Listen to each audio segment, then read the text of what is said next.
They dressed her in white, they placed a crown upon her hair, they sang hymns to the gods, and before the night was over, Rome would bury her alive. This was no myth, no drunken tale whispered in taverns. This was law. And for centuries Rome tried to forget it. The torches burned low along the sacred way. Shadows crawled across marble columns. The forum lay hushed beneath a blood-red dusk. A procession moved slowly through the streets. Priests in white robes, magistrates with stone faces, soldiers with lowered spears, and at the center, a young woman veiled in linen. She did not weep, she did not scream. She walked as though already dead. Her name has been lost to dust, but her crime was known to every Roman soul. She had broken her vow, and Rome did not forgive broken vows. She was a Vestal virgin, chosen in childhood, taken from her family before memory could cling to comfort, sworn to 30 years of purity, guardian of the sacred flame of Vesta, the fire that symbolized Rome's eternal life. If that flame died, Rome believed the gods would abandon them. If a Vestal broke her chastity, Rome believed the gods would curse them, and so the punishment was devised, not swift, not merciful, but ritual, sacred,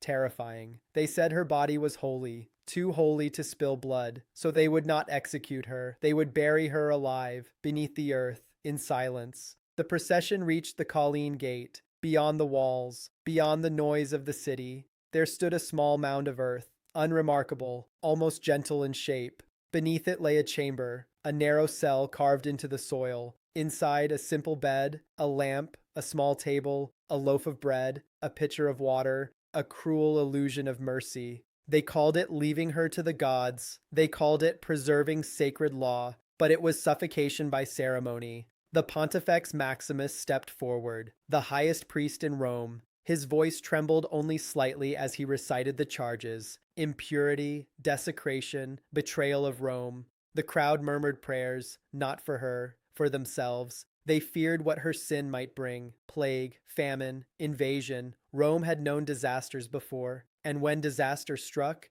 they searched for someone to blame. The Vestals were convenient, holy, untouchable, until they were not. She was led to the latter. Her hands were not bound. They did not need to be. Where could she run? Her family stood at a distance, faces pale, eyes hollow. They dared not speak. To defend her would mean sharing her fate. She paused at the edge of the opening, looked back at the city, at the hills, at the sky she would never see again. For a moment the wind stirred her veil, and then she descended. The ladder creaked. Each step echoed in the chamber below, a hollow sound, like earth swallowing breath.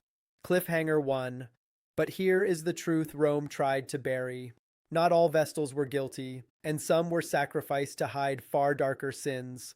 The chamber door was sealed with heavy stone, earth shoveled down, slowly, methodically. The sound of soil striking wood thudded like distant drums of war. Above ground, prayers rose to Jupiter. Below ground, darkness closed in. Imagine the silence, the lamp flickering, oxygen thinning, the realization dawning. Rome believed this preserved divine favor. Yet history whispers another possibility. The year before this execution, Rome trembled. A military defeat, political unrest, whispers of corruption within the Senate. The Pontifex himself accused of scandal. A Vestal accused of impurity could redirect public rage. If the gods were angry, blame the priestess, not the politicians. Cliffhanger 2, and there are records, faint, nearly erased, suggesting she named a powerful man before her trial. A senator, married, ambitious, untouchable. Her accusation vanished from official record. His career flourished. She vanished beneath soil. In Rome, power was armor. Sanctity was expendable. The burial ritual was meant to appear merciful. No blade, no blood. Yet the cruelty was exquisite. In the chamber, the air would grow thick. The lamp would sputter, the bread untouched, the water trembling in its jug. Did she pray? Did she curse the gods? Did she pound upon the door until her hands bled? We do not know. Rome did not record her screams. Only the ritual, only the law, only the justification. The mound settled over days. Rain pressed the soil firm. Grass eventually grew. Citizens passed by unaware,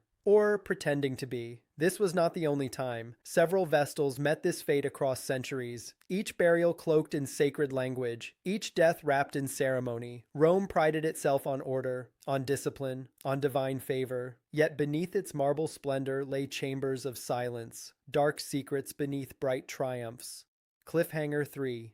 And then, one year, something happened that terrified Rome more than any broken vow. The sacred flame went out, not from impurity, not from scandal, but from accident. The city panicked. Was it punishment? Was it omen? Priests scrambled to relight it from pure source, but whispers spread. If the flame could die without sin, then perhaps the burials had not pleased the gods at all. Perhaps Rome had murdered innocents. The thought was dangerous, so it was smothered, like the women beneath the earth. Centuries passed, empires rose and fractured, the Vestal order faded, Christian emperors abolished the ancient rites, the chambers were forgotten, covered by time, covered by progress, yet the earth remembers. Archaeologists have uncovered remnants of the Vestal house, charred altars, marble statues with empty eyes, and beneath certain mounds, evidence of ritual spaces, tight, airless, silent. Rome built aqueducts that defied nature, roads that conquered continents, armies that reshaped the world. Yet it also built graves for its own priestesses, to preserve power, to silence scandal, to calm a frightened populace. Imagine her final moments, the lamp extinguished, darkness absolute, breath shallow, the weight of earth pressing above, not killed by sword, not felled in battle, but erased. By tradition, by fear, by a city that believed purity must be protected at any cost.